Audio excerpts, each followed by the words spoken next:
पाकिस्तान भारत के खिलाफ नया प्लान बनाने में जुटा है। आसिम मुनीर पाकिस्तान में नया हाफिज सईद तैयार करने लगा है। पहले वाले हाफिज सईद को तो पाकिस्तान ने बंकर में छुपा रखा है और अब दूसरा हाफिज सईद कौन है वो देख लीजिए।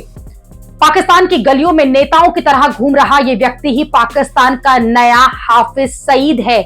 यह व्यक्ति और कोई नहीं बल्कि पहलगाम अटैक का मास्टरमाइंड सैफुल्लाह कसूरी है, जो अब पाकिस्तान का नया आतंकी हीरो बन बैठा है। पहलगाम अटैक को अंजाम देने के बाद से ही सैफुल्लाह कसूरी फुल कॉन्फिडेंस में है। वो खुद को हाफिज सईद समझ रहा है। मुनीर ने कसूरी को पहलगाम अटैक के इनाम के तौर पर लश्कर का नया चीफ बनाने का वादा किया है, जिसके बाद आतंकी सैफुल्लाह कसूरी ने लश्कर-ए-तैयबा में हाफिज सईद की पोजीशन लेना शुरू कर दिया है। इतना ही नहीं, हाफिज सईद की पॉलिटिकल पार्टी पर भी अब सैफुल्लाह कसूरी की पूरा कंट्रोल जो है वो बढ़ चुका है। जैसे हाफिज सईद ने मुंबई अटैक करवाया, वैसे ही सैफुल्लाह कसूरी ने पहलगाम अटैक करवाया और अब वो आतंकियों का नया हीरो बन गया है।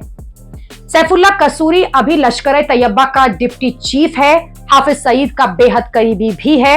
उसे पाकिस्तान की सेना और सरकार का भी सपोर्ट है। वैसे भी अभी भारत का मोस्ट वांटेड आतंकी Hafiz Saeed out of action में है। हाफिज सईद अभी नहीं दिखाई देता। भारत के डर से वो बिल में छिप कर बैठा है और ऐसी अटकलें भी हैं कि अब हाफिज सईद बीमार रहता है, उसकी उम्र उसका साथ नहीं दे रही। लेकिन हाफिज सईद सैफुल्लाह की जगह अपने बेटे तलहा को अपना उत्तराधिकारी बना सकता है। लेकिन यहाँ एक ट्विस्ट है। दरअसल साल 2017 में हाफिज सईद और लश्कर-ए-तैयबा ने अपनी पॉलिटिकल पार्टी बनाई, जिसका नाम मिल्ली मुस्लिम लीग था।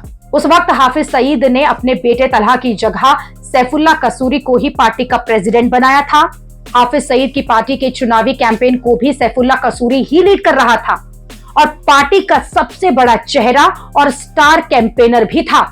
तब सैफुल्लाह कसूरी पंजाब प्रांत के कसूरी सीट के चुनाव के मैदान में उतरा था, लेकिन वो भी चुनाव हार गया था और फिर पूरी मिल्ली मुस्लिम का एक भी सीट उस चुनाव में नहीं मिली थी। लेकिन अभी भी हाफिज सईद की पार्टी का सर्वे सर्वा सैफुल्लाह कसूरी ही है। इसलिए यह कहा जा रहा है कि हाफिज सईद ने अपने बेटे के बजाय कसूरी को ही पूरी तरह से अपनी पार्टी की कमान सौंपने का फैसला कर लिया है। यानी पहलगाम अटैक का मास्टरमाइंड सैफुल्लाह कसूरी अब हाफिज सईद का नया उत्तराधिकारी बन रहा है। भारत इसे लेकर अलर्ट होगा, क्योंकि जिस तरह से आसिम मुनीर भारत के खिलाफ जहर उगल रहा है और जिस तरह वो सैफुल्लाह को प्रमोट कर रहा है, उससे यही लग रहा है कि ये आतंकी कसूरी फिर भारत के खिलाफ कोई आतंकी साजिश रच सकता है।